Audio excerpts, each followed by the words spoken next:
Hi everyone! Today we are creating the stylish bag. On the front is an optional big practical zipper pocket for things you want a quick access to. The curved top zipper opens to the main compartment where there is a slip pocket and a zipper pocket with no visible zipper tape edges. I suggest the first time you make this bag to use quilting cotton because we are going to use Decovil Heavy, or you can use 2 layers of Decovil Light, just so you would be able to turn the bag later. I hope you like the video and will enjoy making the bag. Let's get started. Start by printing out the pattern pieces at 100%. On page 34 is a 1-inch test square and a 4-centimeter test square. Measure the test squares, making sure they are the correct size. This will ensure the rest of your pattern is printed to scale. Some of the pattern pieces need to be taped together, but before doing that, you need to cut them out.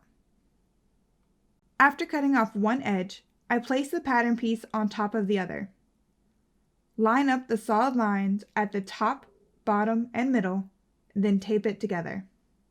Then cut the pattern piece out all the way around. Also cut and tape these pattern pieces together. Number 1A, number 2, number 3, number 3A, number 4, and number 6.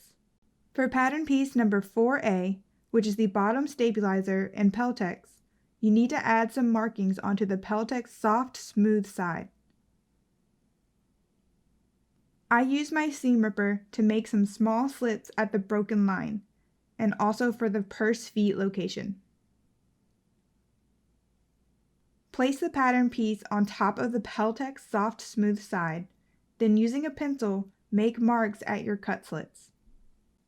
You also need to print out page number 5, which is the cutting list.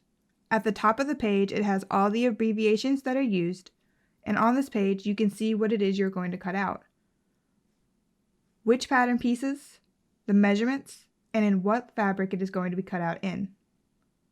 Cut out each of the long boxes at the scissor markings.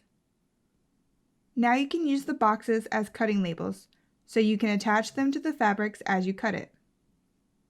Before you start cutting out fabric, you need to decide if you want to have the zipper pocket on the front of the bag. If you don't, then throw out pattern piece number 2 and also the cutting label for the top band. This is the grain of your fabric. Please note that on all of the pattern pieces, there is an arrow with the word grain. The arrow needs to be placed parallel to the grain of your fabric. On page number 6 in the pattern, there is a layout suggestion for the outer fabric and also for the Decovil. By laying the pattern pieces as suggested, ensures you have enough fabric. Here is how I place it. Now you can cut everything out. When all fabric has been cut out, interfacings have been attached, and markings made, here's what you should have. Main body pieces. 2 in outer fabric, and 2 in lining fabric. I am quickly going to show you where on the bag the different pieces are going to be. You can also see this on page 4 in the pattern. This is the bag I made in the pattern. As you can see, I used different fabric colors for all the different pieces, so it would be easier for you to see the difference. This is the main body piece in outer fabric. The outer zipper pocket, which is optional. You should have 1 in outer fabric and 1 in lining fabric. Here you can see the outer zipper pocket. Top band, you should have 1 in faux leather. This is the top band. Sides, you should have 4 of them in outer fabric and 4 of them in lining fabric. This is the sides. Piping, also optional. You should have 4 of them in faux leather. This is the piping.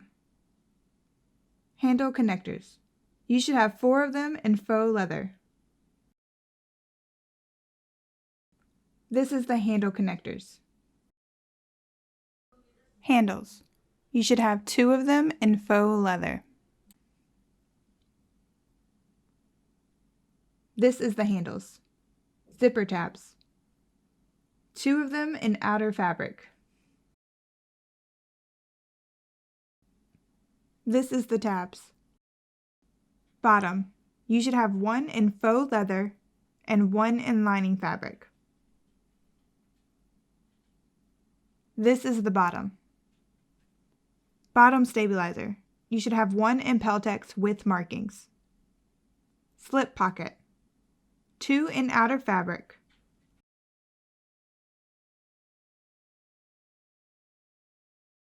This is the slip pocket. Zipper pocket. 1 in outer fabric. This is the zipper pocket. Zipper strap. 1 in lining fabric. There is an optional sturdy bottom to prevent the bottom of the bag from sagging. You will cut this one later as mentioned in the pattern. Let's get started. Take your outer pocket pieces. With right side of lining fabric facing up, place the zipper with zipper teeth facing up and line up the top edges. Now place the outer fabric on top with right side facing down. Line up all edges. Pin in place. Sew the top edge together using a 3/8 inch or 1 centimeter seam allowance.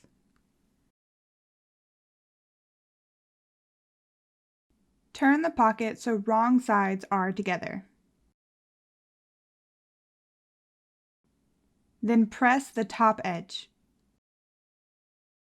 Top stitch the top edge using a 1/8 inch or 3 millimeter seam allowance. Base stitch the pocket pieces together around the edges using big stitches. Start and stop below the zipper.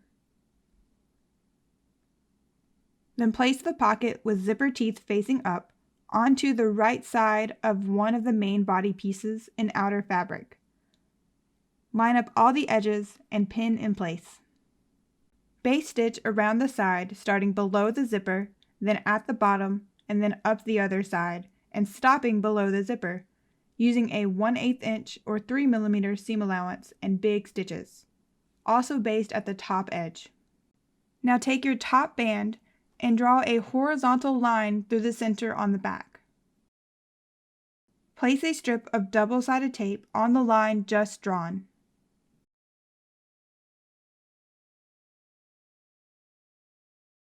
Remove the backing, then fold each of the long edges towards the drawn line.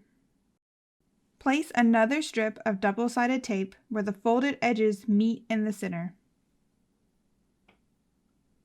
Now remove the backing and place the top band onto the zipper tape above the zipper teeth. Finger press in place. The top band should extend the main body pieces on both sides. Make sure the zipper can open and close without hitting the zipper teeth. Adjust if necessary. To make sewing in vinyl easier, I like to apply a little cream to the faux leather. You will need to make a test first on a small faux leather scrap to see if it is discoloring in any way. More tips to sew with faux leather are on page 2 in the pattern and also in our Facebook group. Sew the top band in place along the 2 long edges using a 1/8 inch or 3 millimeter seam allowance. If your needle is gummed up by the decoville, you can clean the needle. I just use a small piece of cotton pad and nail polish remover.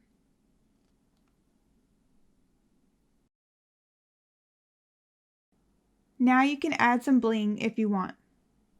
Open the zipper a little and sew a few times by hand or machine to make a zipper stop at each end of the zipper.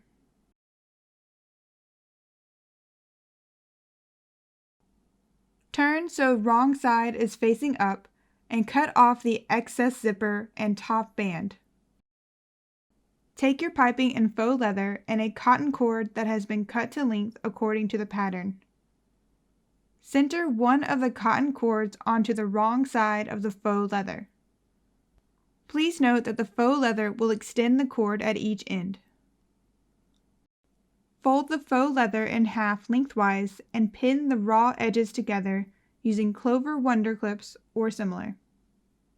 Base stitch along the pinned edge either by hand or machine using a 1/8 inch or 3 mm seam allowance and big stitches. I am basting it by hand really quickly. Repeat this process to make the last 3 pipings. Line up the small angled raw pointy edge of the piping with the corner of the main body piece just made. The folded edge of the piping should be facing towards the middle. Pin the angled edge in place. Now slightly bend the piping and continue pinning the raw edge of the piping along the curved edge of the main body piece.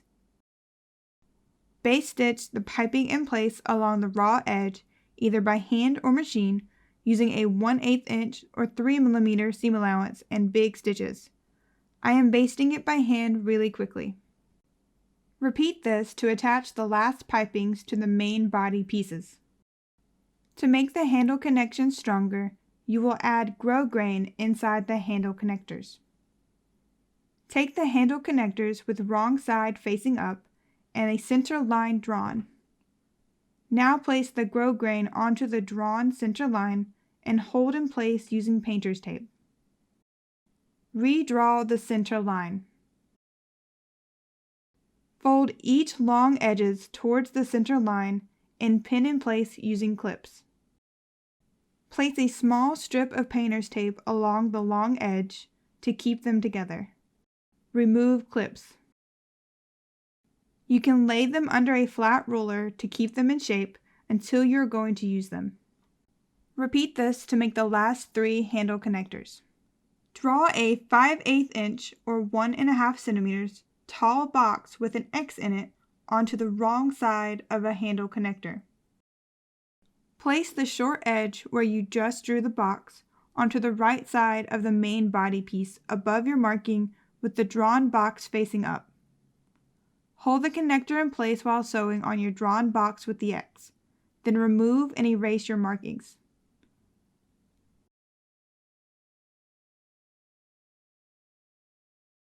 Repeat this to attach the last 3 connectors. Check to see if your connectors line up. If they don't, unpick and attach again. It is easier to do this now. For the handle, draw a center line going lengthwise on the wrong side. Place a 19 inch or 48 centimeter long strip of double-sided tape onto your drawn line. Remove paper backing from the tape and fold each long edge towards the drawn line. Press in place. Slide 2 rectangle rings onto the handle. Pin and sew the 2 short edges right sides together using a 1/4 inch or 7 mm seam allowance, making sure your handle isn't twisted. Finger press the seam allowance open. Then center a small piece of double-sided tape onto the remaining center line. Remove the paper backing from the tape and refold the handle. You can use a hammer onto wrong side of the short sewn edge to reduce bulk. Move one of the rectangular rings so it is 3/4 inch or 2 centimeters away from the short sewn edge. Move the other rectangular ring to the opposite end. Place an 8.5 inch or 21.5 centimeter long strip of double-sided tape onto the raw long edge. Turn the handle or loop to the other side so raw edges meet inside the handle.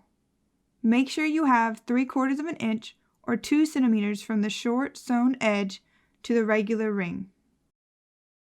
Remove paper backing from tape and finger press in place so the long folded edges meet. Measure and mark onto the seam side 3/4 of an inch or 2 centimeters in from the other rectangular ring. Sew around the handle with the short seam side facing up. Start sewing the needle down at the short seam, then continue sewing along the long edge using a 1/8 inch or 3 millimeter seam allowance. Then coming to the 3/4 of an inch to 2 centimeter from the rectangular ring, turn and sew the short seam, and then along the last long edge using a 1/8 inch or 3 millimeter seam allowance. Repeat to make the other handle. Now you can add a rivet as a decorative detail, but also to avoid the rectangular ring from turning. Place a small strip of double-sided tape onto the right side of the connector's empty end. Repeat for the other connector of the same main body piece. With right side of the handle facing up, slide the connector through the rectangular ring. Remove the paper backing from the tape and fold the short raw edge of the connector under to meet the other raw edge. Finger press in place. Sew the connector in place around the edges using a 1/8 inch or 3 millimeter seam allowance. If you don't want to add rivets to the connector, you can sew an X inside the box. Slide the other connector through the rectangular ring, making sure your handle is not twisted. Remove the paper from the tape and fold the short edge of the connector under to meet the other short raw edge, just like you did before. Sew in place like you did before as well. Repeat to attach the last handle to the other main body piece in outer fabric. If you want to add rivets, you can do this now. I added a piece of Peltex to the backs for added strength. Take your 2 pieces for the slip pocket and pin the top and bottom edges right sides together. Then sew the top and bottom edges using a 1/4 inch or 7 millimeter seam allowance. Turn right side out. Press your edges. Top stitch the top edge using a 1/4 inch or 7 millimeter seam allowance.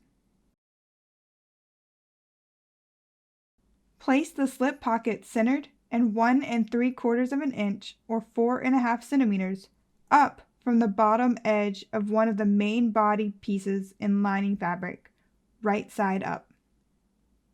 Pin and sew along the bottom edge of the pocket using a 1/8 inch or 3 millimeter seam allowance.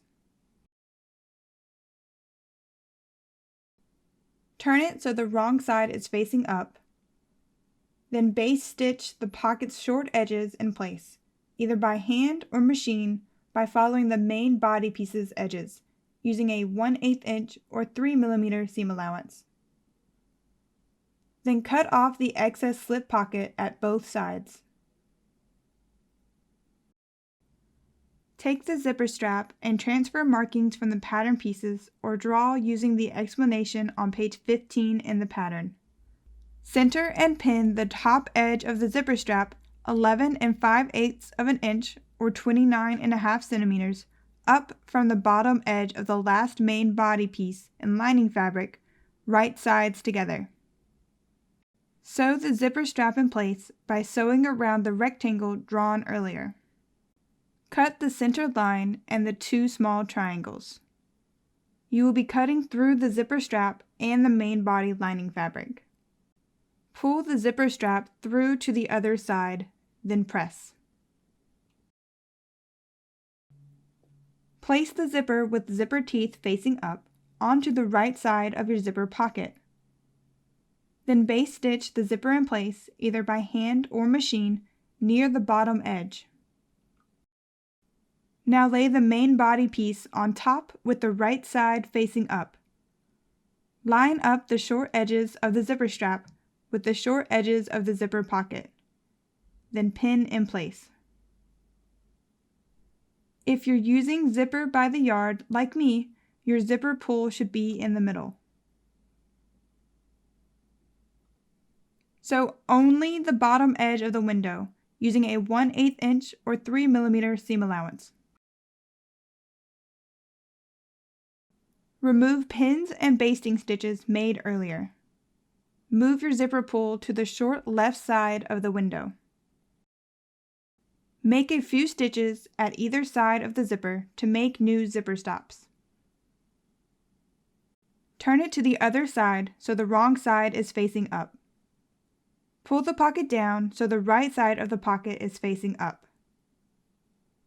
Now fold the bottom of the pocket up to the top edge of the zipper strap. Hold it in place while turning it to the other side. Pin or hand base stitch the top edge through all layers. Now sew the remaining 3 sides close to the edges through all layers using a 1/8 inch or 3 mm seam allowance. Remove basting stitches, then fold the top edge down. Stitch the edge close to the other stitching made earlier. Pull the side of the lining fabric to the side, then draw a line that is 5/8 of an inch or 1.5 centimeters in from the raw edge. Sew on this line to close the pocket. You should catch the little triangle where the zipper is. Trim the excess zipper and pocket. Repeat this to close and trim pocket at the other side. Now you have a nice zipper pocket without exposed zipper tape edges. Take the side pieces in outer fabric. This step is important, especially if your fabric has a print, you want that print to match. As you can see here, they will fit even if the fabric print doesn't match. Place the matching prints side by side so you have 2 sets, each with the matching print.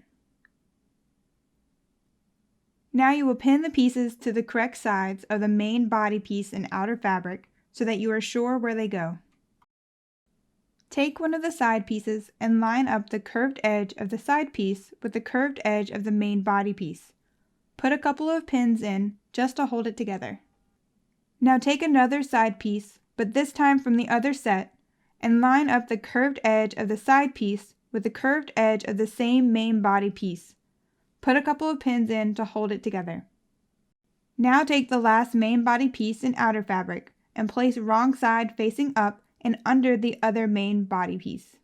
Now you can see where the last side pieces go. Match the sides and pin the sides to the main body piece using a couple of pins just like before. Start with the front of the bag and put the other main body piece aside for now. Line up the bottom corner of the side piece with the corner of the main body piece. This is where you started the piping. Put in one clip here. Put in another clip at the top corners. Now the main body piece will automatically begin to bend. The top pin is only to hold the pieces together and will be adjusted later. Continue pinning from the bottom edge and up to the top. Please note the side piece would stop before the top edge of the main body piece. At this point, I like to hand base the pinned edge and then pin it again. This will prevent it from shifting. When sewing these edges, it will curve up because of the shape. I find it easier to help it curve up and sew a couple of stitches at a time. Do not try to flatten it out. Sew together using a 1/4 inch or 7 mm seam allowance. I use a zipper foot to get close to the piping. When sewing the edge, you will help it curve up by holding it up while you sew. It can be difficult to see, but I am using my left hand to lift the piece so it will follow the curve. Don't try to flatten it while sewing. It is important to lift as you sew. I like to sew another row of stitches just to make sure everything will hold. Now repeat to pin the other side to the same main body piece, then hand base and sew together like before. This time I like to start sewing at the bottom and up, Again, to make sewing easier, I hold the piece to help it curve. It is so much easier. Remember to lift the piece as you sew.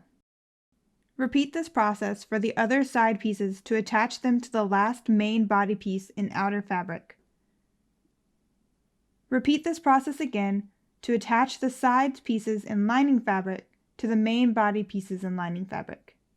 To avoid sagging lining and ensure a nice fit, start sewing with a 1/4 inch or 7 mm seam allowance, then gradually increasing the seam allowance to a 1/2 inch or 1.3 centimeters, and then towards the bottom, gradually decreasing the seam allowance back to a 1/4 inch or 7 mm seam allowance. I made some markings to use as a guide. Now you have attached the sides to the main body pieces and lining fabrics. Take your zipper tabs and fold it in half with wrong sides together, then press. Open up and fold each side towards the center crease just made, then press. Fold in half again with both sides folded towards the center crease, and press. Do this with both zipper tabs. Take your zipper and cut it to 13 3/8 of an inch or 34 centimeters in length. Sew a few times at the start and end to create new stops. Open the zipper tab once and lay one of the cut ends of the zipper all the way up to the crease. Pin in place. Repeat to add the last zipper tab to the other end of the zipper. Sew in place using a 1/8 inch or 3 mm seam allowance. I like to do another row of stitches just beside the first stitching to make sure it will hold. Now cut zipper tabs to the same width as your zipper tape. Mark the middle of the zipper tape at each long sides. Also mark the middle of the curved top edges of the main body pieces. Now center the zipper on top of one of the main body pieces in lining fabric with zipper teeth facing up and pull at the right. Now lay the main body in outer fabric with the zipper pocket attached on top and right side facing down. Line up the edges and markings, then pin in place. Sew together using a 1/4 inch or 7 mm seam allowance. I like to sew a couple of times over the zipper tabs. Turn it to the other side so wrong sides are together. Top stitch only from zipper tab to zipper tab using a 1/4 inch or 7 mm seam allowance.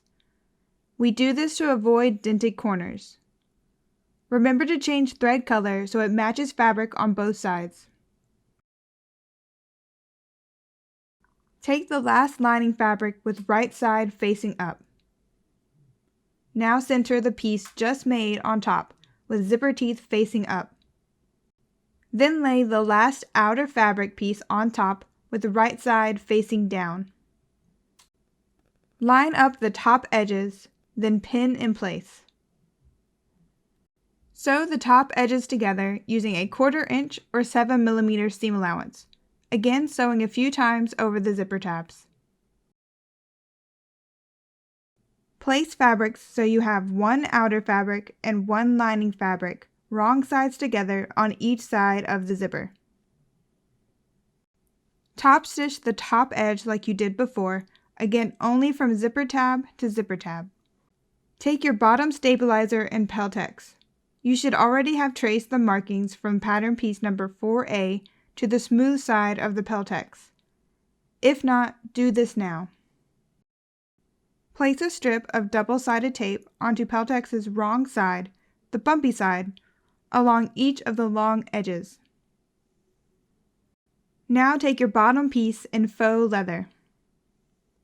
Remove the paper backing from the tape and place it centered onto wrong side of the bottom in faux leather.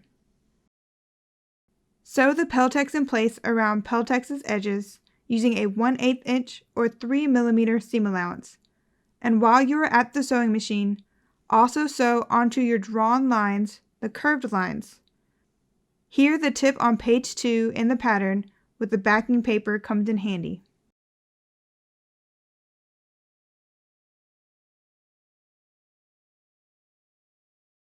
Make small slits at the purse feet markings. Then install your purse feet. You can put a piece of strong tape over the prongs of the purse feet to protect the lining fabric. If you have not transferred the center markings from the pattern piece, you need to do this now for both bottom pieces. Now you will attach the faux leather bottom to the outer front piece. Lay the outer front piece under the zipper and the other 3 main body pieces over the zipper. Line up one of the long bottom edges on the faux leather bottom with the main body piece bottom edge. Pin in place. Sew together using a 1/4 inch or 7 mm seam allowance. Here I also like to do another row of stitches just to be sure everything will hold. Unzip the top zipper 2/3 of the way. Place the lining fabrics right sides together and the outer fabrics right sides together. Now line up and pin the last long bottom edge to the other outer fabric main body piece. Sew the bottom edges together like before using a 1/4 inch or 7 mm seam allowance. Now take the bottom piece and lining fabric. Line up and pin the lining's bottom edge to the main body's bottom edge in lining fabric. Sew together using a 1/4 inch or 7 mm seam allowance. You'll leave the other 3 edges in lining fabric open. This will make turning the back later so much easier. Push the zipper tabs towards the lining fabrics. Pin the side seams and outer fabric right sides together, matching up the raw edges. Sew each sides together in outer fabric using a 1/4 inch or 7 mm seam allowance. Here I also like to do another row of stitches just beside the first row. Now push the zipper tabs towards the outer fabric. Pin the side seams in lining fabric right sides together. To avoid a saggy lining and ensure a nice fit, start sewing with a 1/4 inch or 7 mm seam allowance, then gradually increase the seam allowance to a 1/2 inch or 1.3 centimeters, and then towards the bottom, gradually decrease the seam allowance back to a 1/4 inch or 7 millimeters. You can make some markings as a guide. Make a mark 3/4 of an inch or 2 centimeters in from the pointy top edge. Sew onto your drawn line, being careful not to sew through the zipper tab. I like to use my zipper foot here and make another row of stitches just next to the first row. Do this for the other side as well. Then cut off excess fabric at each side to reduce bulk. Match up the center line of the bottom in faux leather with the side seam in outer fabric. Pin in place. Please note the side piece will extend the faux leather bottom. This is because the bottom of the main body piece is also part of the bottom of the bag to give it its curved shape. Sew together using a 1/4 inch or 7 mm seam allowance. Start and stop a 1/4 inch or 7 millimeters at each end and make another row of stitches just beside the first row. Repeat this for the other side. Now your bag should look like this. Open the top zipper all the way, then turn right side out through the big opening of the lining fabric. Carefully poke out the curved bottom and push out zipper tabs. Press the bag, being careful not to touch the faux leather. I use a small travel iron, a small pressing pillow, and a pressing cloth. Fold the long bottom edge of the main body in lining fabric a 1/4 inch or 7 millimeters to wrong side and press. Also fold the long bottom edge of the lining fabric and the 2 short sides a 1/4 inch or 7 millimeters to the wrong side and press. Pin the 2 long folded bottom edges together. Then sew using a 1/8 inch or 3 mm seam allowance. Fold the side piece a 1/4 inch or 7 mm to wrong side and finger press. Line up the short folded edge of the bottom and lining fabric with the folded side seam and lining fabric. The markings made earlier should line up with the side seam. Pin and sew together using a 1/8 inch or 3 mm seam allowance. Repeat this for the other side. Now the bottom is closed, push the lining fabric inside the bag and push out the corners. Then press the bag using a pressing cloth. Measure the width and length of the bottom in faux leather. Cut one piece in corrugated plastic or other sturdy materials in this measurement. Now place it inside the bottom of your bag to see if it fits. Trim if necessary. Now add 3/4 inch or 2 centimeters to these measurements and cut 2 in lining fabric. Pin and sew around 3 of the edges with right sides together, using a 1/4 inch or 7 mm seam allowance. Be sure to leave one of the short edges open. Turn right side out through the short open edge and carefully poke out your corners. Then press. Slide the corrugated plastic inside the sleeve all the way up to the short sewn edge. Tuck the opening seam allowance inside, then pin and hand stitch the opening closed. Put the bottom into your bag. Congrats! You are done! I hope you liked the video, and don't forget to like and subscribe and hit the bell button to get notifications when new videos are added. You can get this pattern at sewnideas.com. Until next time.